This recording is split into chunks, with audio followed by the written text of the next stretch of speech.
Hello, welcome to Global Mission of Peace TV and the Mystic View. This is number 34. And the topic will be New Paradigm Production Series, Getting Back to Creation. And of course, I'm Radagast, and I'm always here with my host, Shelley. Hello, Shelley. Hello. Hello, everyone. So, anyway, if you've been following Mystic View, we have we're really want to start taking Mystic View into what I'm calling New Paradigm Production, which is about building something new and actually producing it, not just discussing it. I mean, of course, we have to brainstorm, we have to discuss it, but we're going to have to produce it. So Shelley and I are trying to feed ideas, because the production really matters with our psychology. Our psychology is so important in getting this done. And so part of the production of New Paradigm, and for it to be successful, is also to recognize our sovereignty. And our sovereignty comes from being the created of the Creator, being placed into creation. So this New Paradigm Production series of today is about getting back to creation and speaking about what that is. And today, a little bit of the focus is going to be, if not the main focus, is going to be on part of creation that existed before we were placed here. And that would be the elementals. And of course, the nature spirits and other little things, but the elementals, fire, earth, air, and water, and how we have really forgotten about them, and how to really get back to the garden, so to speak, is to recognize who was here first to assist us to even shape the earth that we were going to be placed on, and how from what I can tell, there was a period of time where we worked with these elder brothers and sisters as allies, and was part of it. We were part of creation and not just three-dimensional, because although there are manifestations and each one of these elements has a 3D or presence, their essence is unseen. And being as this kind of could almost fall into what some people would call magic, I thought I would turn to something that is based on one of the religions of the book.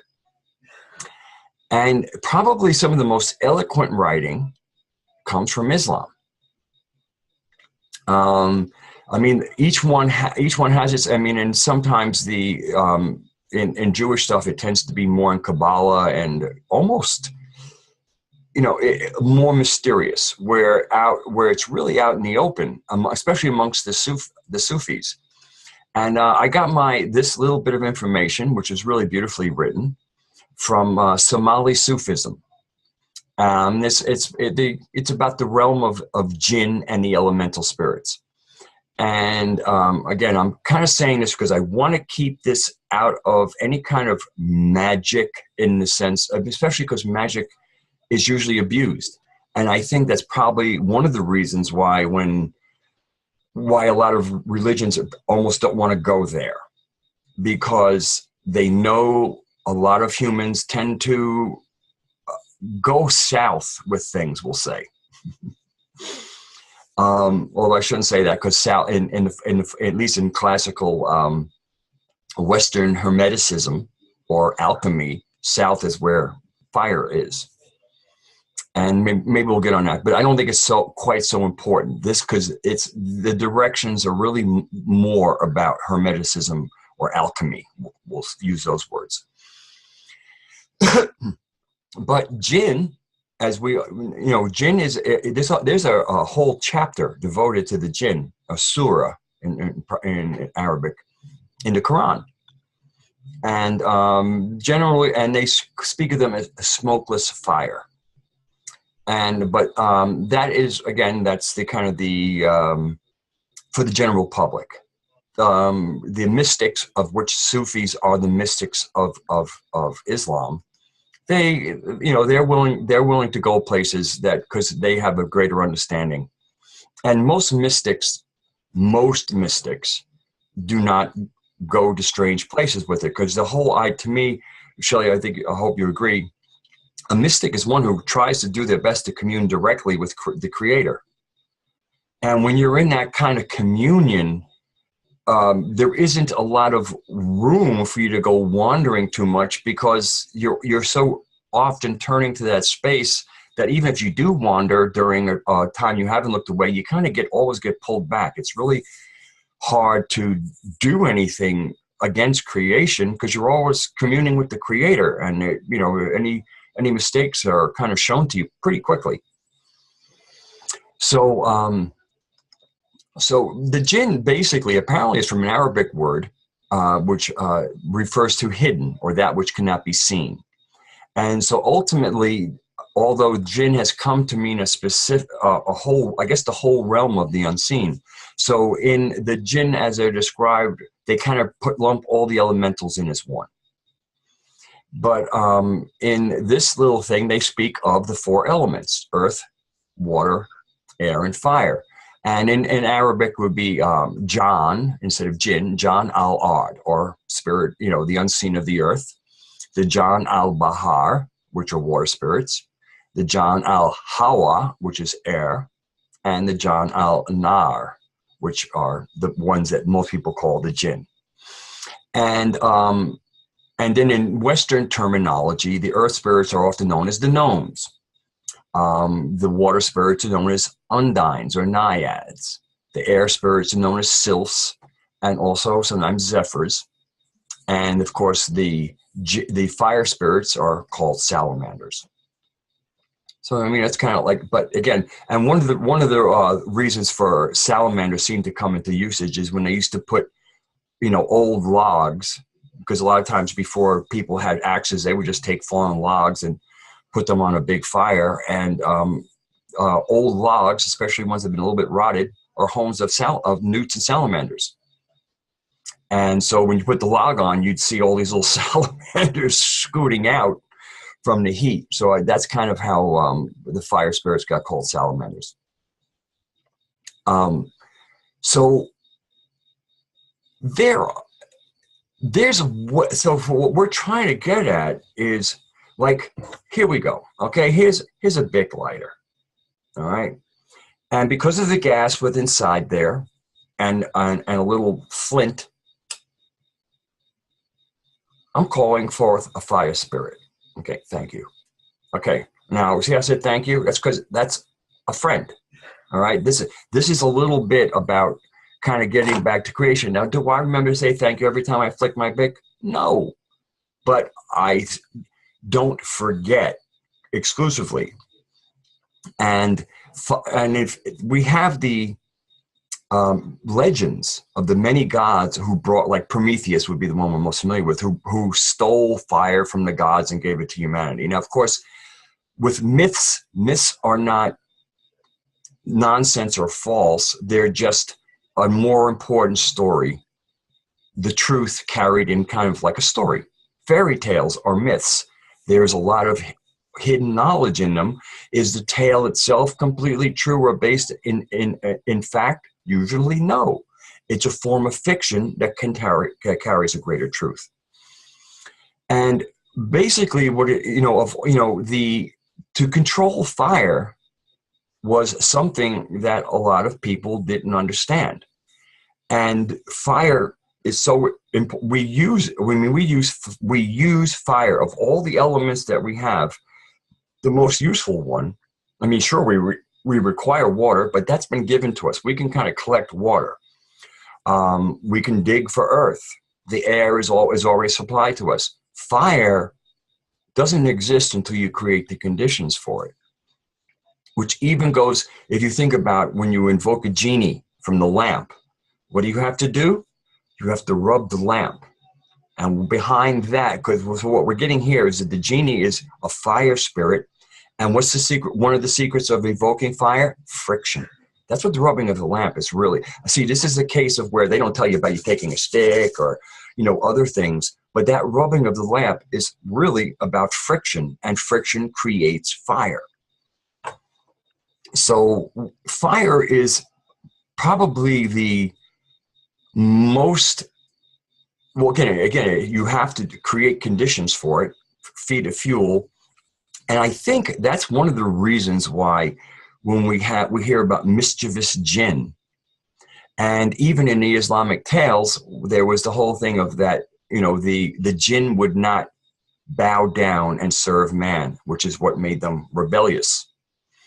And of course, you can kind of almost see they kind of happened where they happened, and man, given the power of fire, meant that he could evoke or call forth the fire spirits whenever he wanted, and then he could just dump some water on him.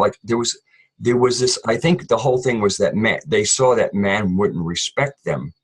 And so, but certain ones were very compliant with the creator and said, but of course, another apparently, because they are real. What's made a point in this article is these are real beings. I mean, these are beings, and they're unlike and one of the things that go into the angels that have no free will. The elementals have free will. So a section of the fire spirits apparently says, and so that's where you get mischievous jinn. But I can even see with the ones who decided that they would willfully, and in agreement with the creator to work with us, saw us quite disrespectful of them.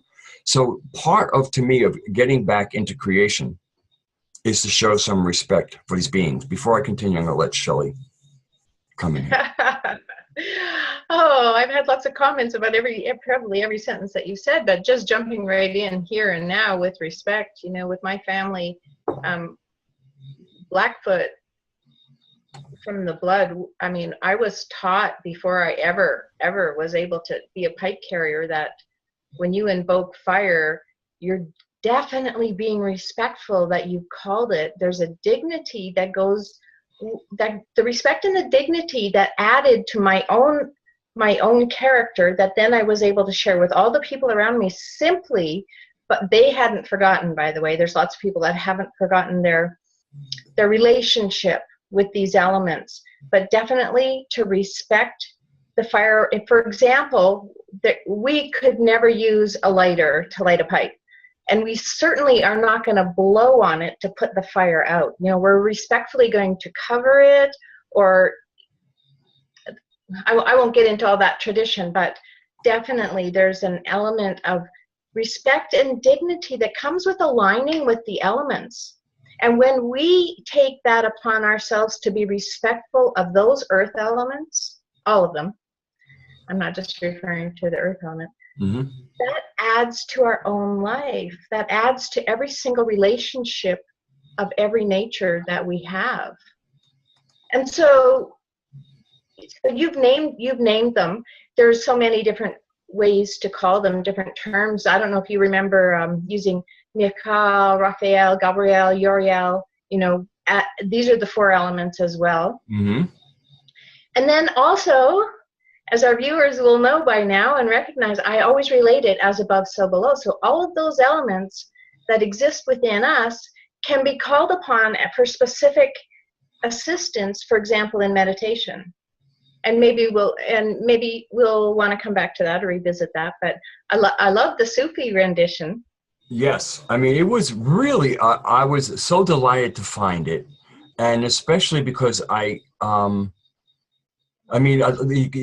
thing closes with, in Sufism, we respect all the creatures of Allah, and we don't hate them, nor do we like to harm them. We ask Allah to protect us from their evil doings. Why? Because we can't see them, but they can see you. The Quran apparently says him and his tribe can see you where you can't see them. But I really feel a big part of this antagonism has to do with the lack of relationship. It's almost as if like you had a friend and then you totally decided to ignore them.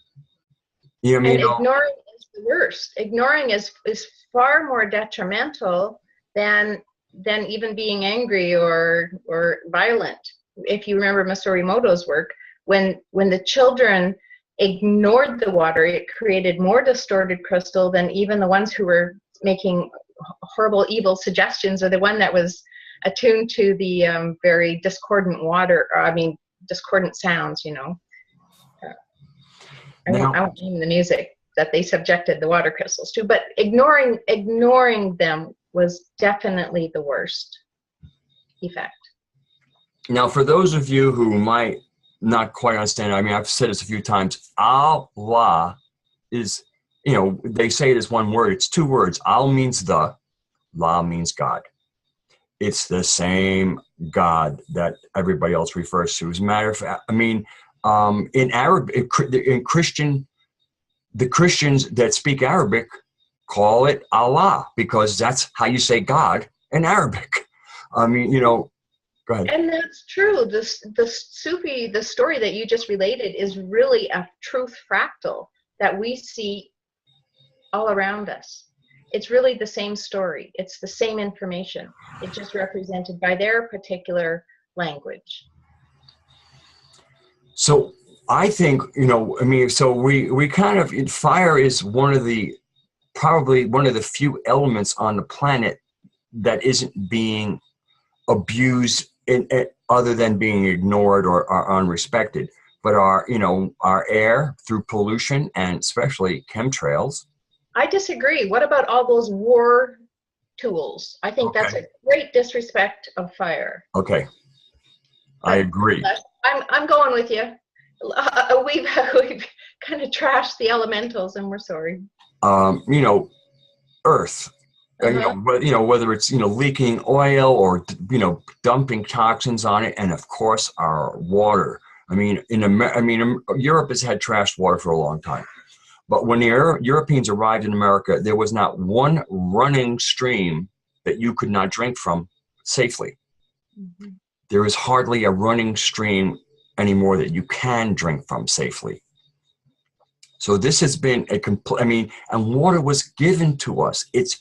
We can do without food longer than we can without water. The only other thing we can do without less is air.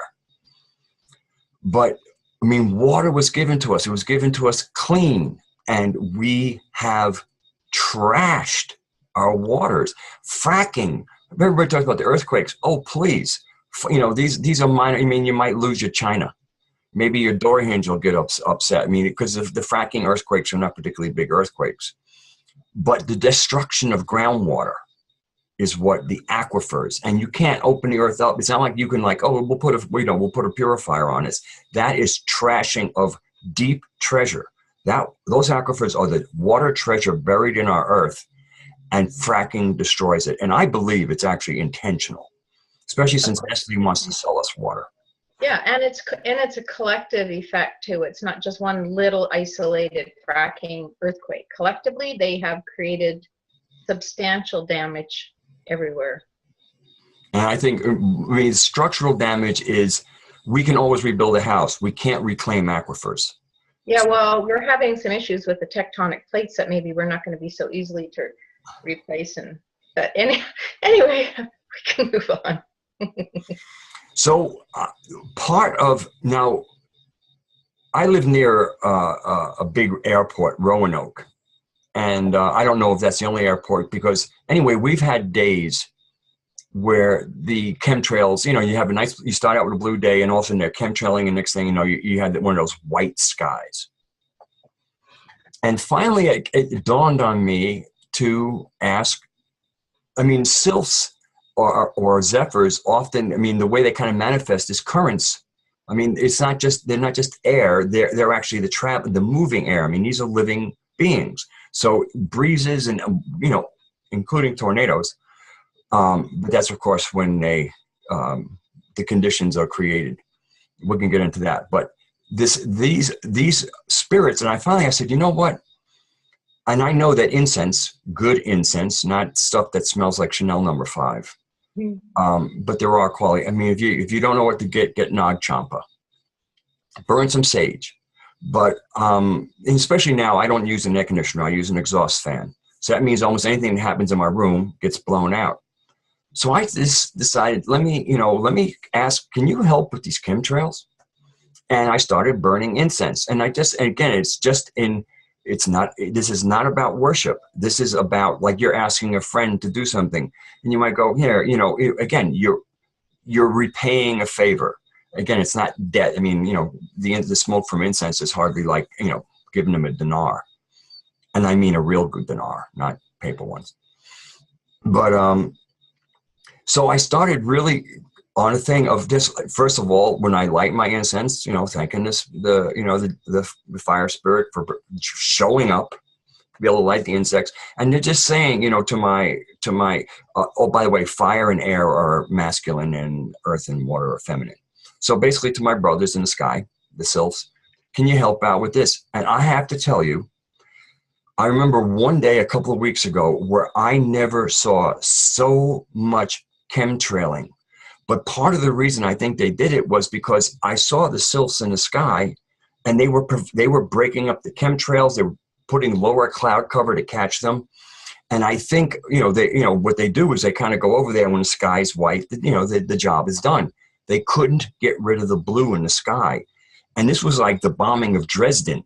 I mean, I never, ever saw such a concerted effort, 3 lines at a time, 2 cross lines, an hour after hour after hour. And I got to tell you, the sky, although the skies got cloudy because the sylphs had to kind of catch it and create things to pick it up and break it up.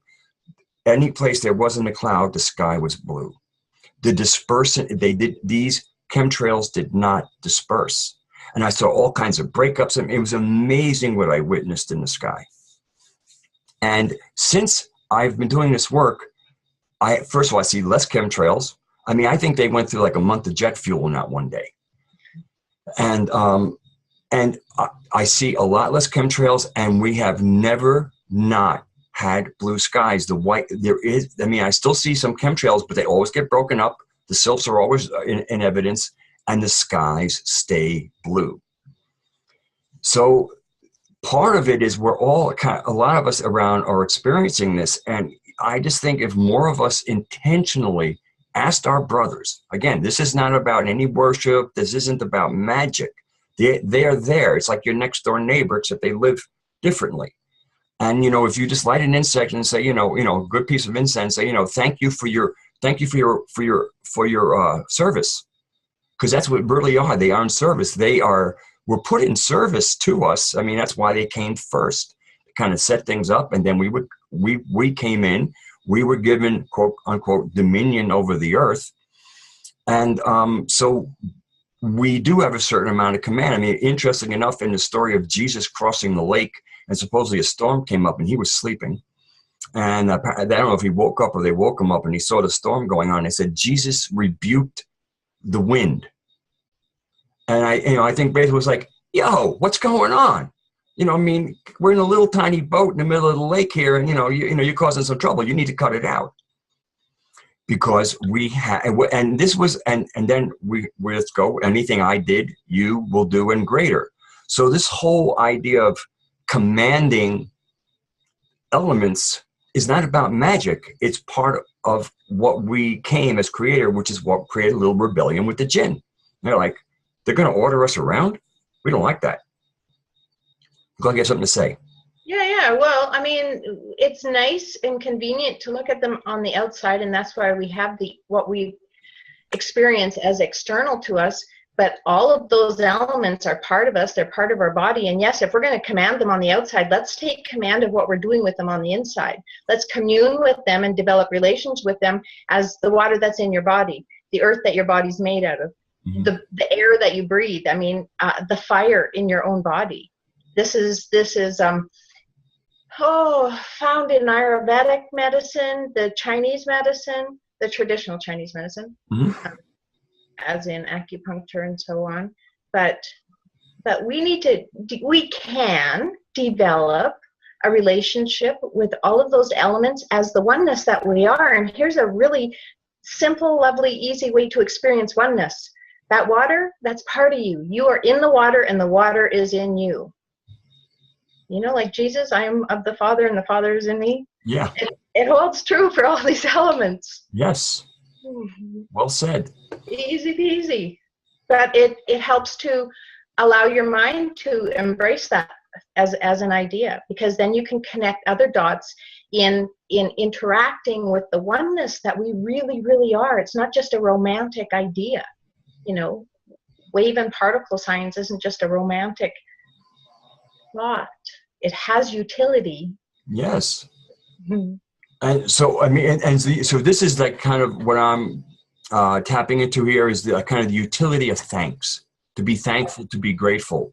So that's the whole thing around, the burning of incense or something, to kind of, again, you can just communicate, but if you light incense with the intent, because intent is a huge part of this, to, be thankful, and also to send messages. It's like, our skies are a wreck up there. Anything you can do to help would really be great. And like I said, I am witnessing miracles.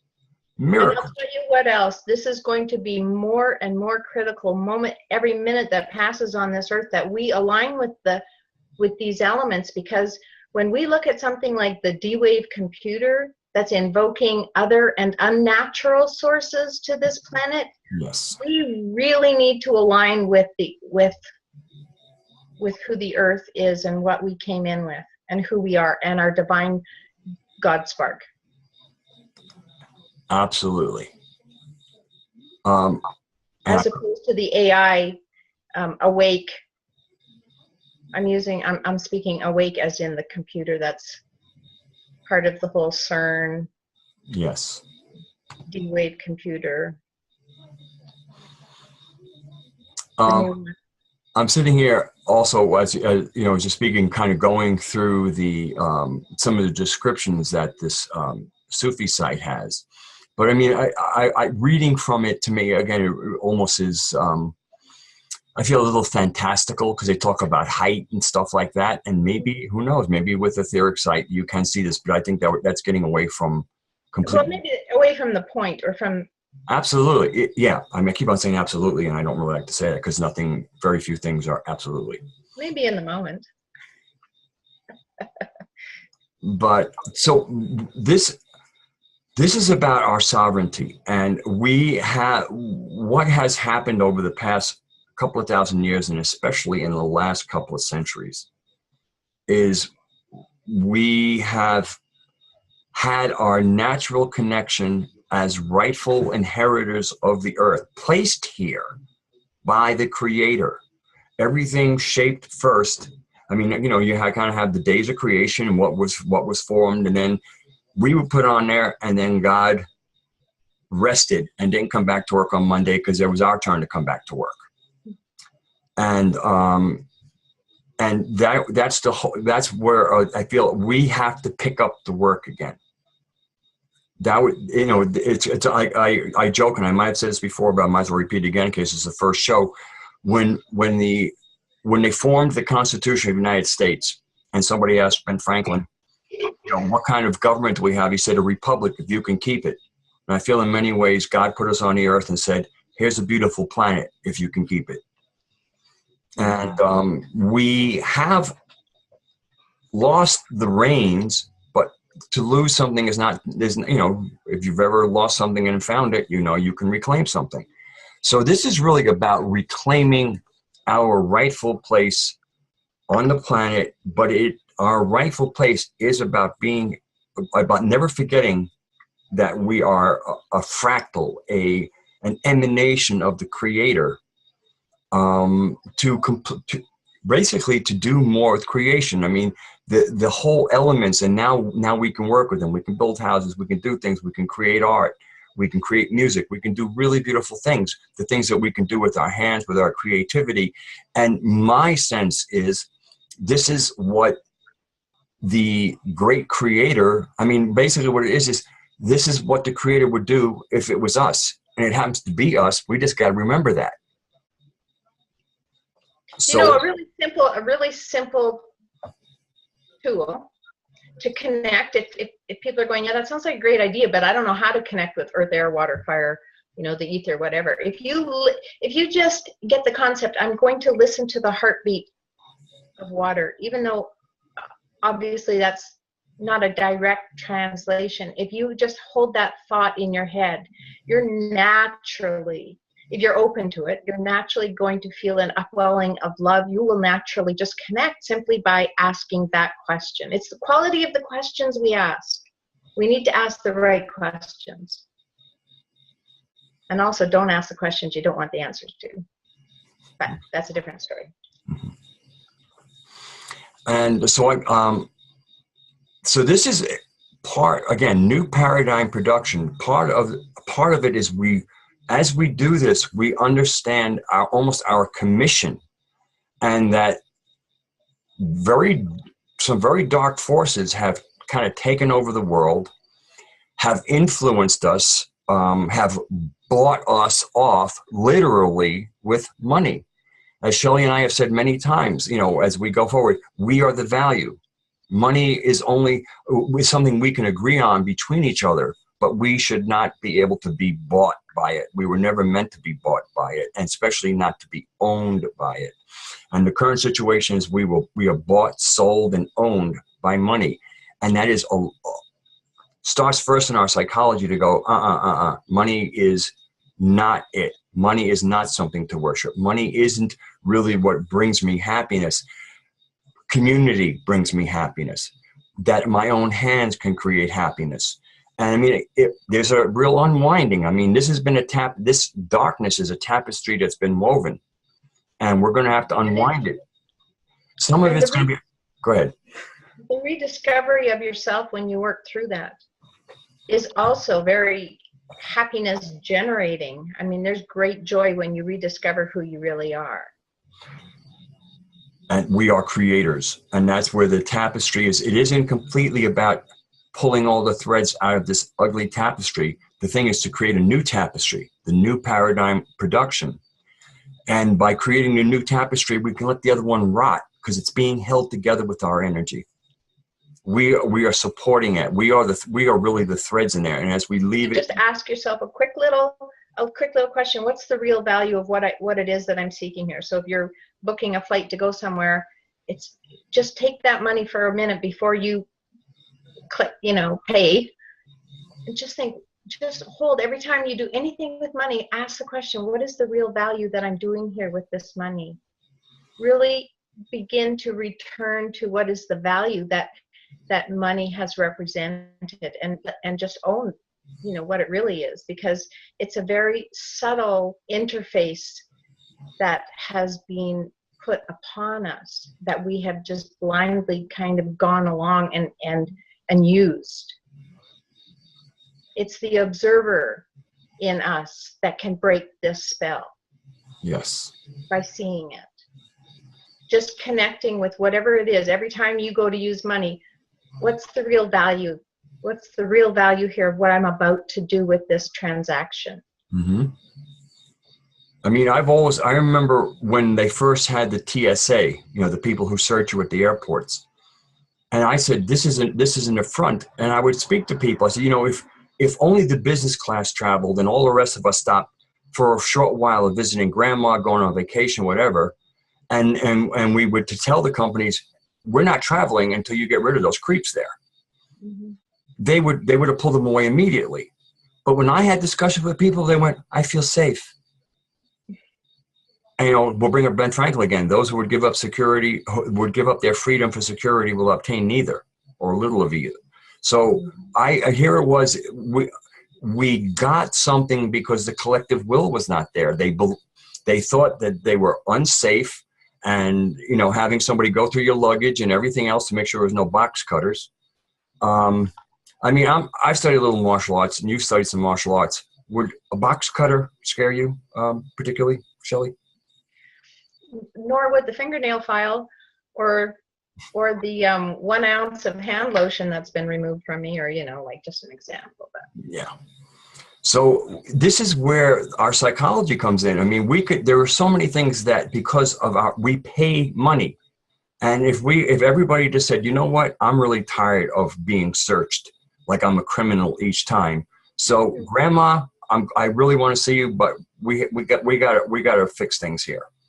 And I really like that vacation, but not until I can just bring along a full 4 ounces of shampoo with me, because it does, even if it exceeds the 3 ounce. I mean, if we want, and Because right now, because they've bought us and they so depend on us, if we don't feed the system, we grab our power back. If we just basically said, we ain't traveling, you don't get any of our money until the creeps go away, the creeps go away. Because they wouldn't be able to survive otherwise. What are they going to do? They can't force you to get on an airplane. I think there's something even more important now that we're onto that type of a subject. The underlying ability to connect and know what's authentic and what's true. I mean, the holographic technology that's available now, if we are relying strictly on our 5 senses, there's holographic technology now that is actually containing mass. So not only does it smell, does it, is it visual, it's also tactile now. I mean, who is going to know the difference if they want it blue? This is blue beam on steroids. So we really need to be connected and following our own higher guidance in every situation, and not operating out of fear, because as soon as you're operating out of fear with this type of technology, I mean, you could just be led down the garden path. Yeah. Which mostly that's happened a lot. But that's what that's what this show's all about. Yes. Is to say sovereign and accountability, that honest connection with our Creator, that's what we're reclaiming. Yes. And understanding that the world that we want to see out here in what we call outside reality has to start in our heads and in our hearts. Mm-hmm. It really starts, and that's what the real part of New Paradigm Production is, the psychology of it, and understanding our inner reality and how it relates to the outer reality, and understanding that the outer reality is not going to shift until we shift first here, but most importantly in our hearts, because our hearts are where we'll really get the courage. We'll know it's right. I mean, when you know what's right, when you know you're aligned with the Creator, with God, well, then you become a spiritual warrior. And a spiritual warrior isn't about guns and spears and Louisville Sluggers. It's about bringing the spirit forward and bringing it back onto the earth. So if we want to see, we want to see a new paradigm, if we want to see it produced, we have to produce it within ourselves so we can externalize it. So It's all about our psychology and our connection to the spirit. The consciousness and the collective consciousness, which is why we're fed so many things to try to keep the greater population in fear. That's why this is one really simple way to reclaim our own choice so that we don't have those kinds of fears. You're not affected, because it doesn't matter if that guy over there doesn't agree with you when you're connected and you know that you're doing what's right, that you're doing what's aligned is a better way to speak of it. That you're in coherence, that you're resonating with a higher good. Yes, and you can be aligned even if one of you likes chocolate and the other likes vanilla and the other likes buttered pecan. Mm-hmm. There's room for endless creativity and within the heart connection. So I think, go ahead. Well, I was just going to say, just one more little, I guess, tool before we wrap up, is that if you think of the earth as the equivalent of your lower mind, kind of the brain analytical kind of activity, and the water is the first elevated stage of kind of a rising consciousness that's achieved through, say, meditation or prayer. That's kind of, it's above the physical or lower mind. Air would be the next elevated stage. That is, it's demonstrated in meditation by lack of thought. So when you go into meditation and you stop thinking about your grocery bill and what this person said and what you want to do tomorrow, lack of thought, that's the air realm. That's the realm for air. Fire is what happens. It's the next higher level that you achieve in meditation. And that's achieved when you can stop that thinking. Mm-hmm. That kind of mundane thought is what I'm saying. And then once you've done that, that's when you create the fifth element, or what could be called the Christ consciousness. It's the new mind. Mm-hmm. So those 5 elements. But we see this repeated as a fractal truth in many of the sacred texts, including the Bible. One example was Daniel in the lion's den, and then we had Meshach, Shadrach, and Abednego in the furnace. These are all stories describing this truth, each as a fractal. They're all saying the same thing. Mm-hmm. Perhaps that'll be another show.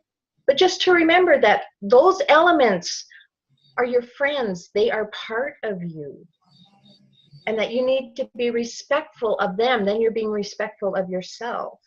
Then you can be respectful of the earth and all our relations, everything around us. Critical. And gratitude. We could be grateful for them. Yes. And as the this Sufi person on, basically, they are part of creation. And, we're meant to have a respectful relationship with them and not take them for granted any more than you would take your mother or father for granted, or your family or your friends. I mean, the greater family of creation is about relations. All my relations, as often said, I think is a Lakota saying at least. I think we all use it. It's true. It's a truth. It's a greater truth. And even the legend of the phoenix or the firebird is based precisely on this 5 elements. It's how we rise again into the new consciousness. And that it is time. I think it's time for the old world to kind of just consume itself and let us rise into the new paradigm. And it is happening, because as above, so below. This is happening cosmically. It's already well in the works. Well in the works. But I think we discussed that on one of the more recent shows. Or maybe it was the grandmothers. I don't know. I tell these stories often. I don't know who I told it to last. Well, I'm not sure where you might see this, because sometimes these will go up. I mean, they always go up on Global Mission to Peace TV, but then they get posted around. So in case you found this and it wasn't from Global Mission to Peace TV, please know that it's Global Mission to Peace T.V.com, and that's where you'll find us. That's where The Circle and The Mystic View come out weekly. We occasionally have other shows, so please check us out. And Shelley, thank you so much, as always.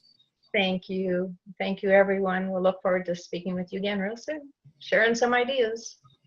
God bless you all, and let's engage in new paradigm production by being part of creation again and claiming our sovereignty from the Creator. Till next time.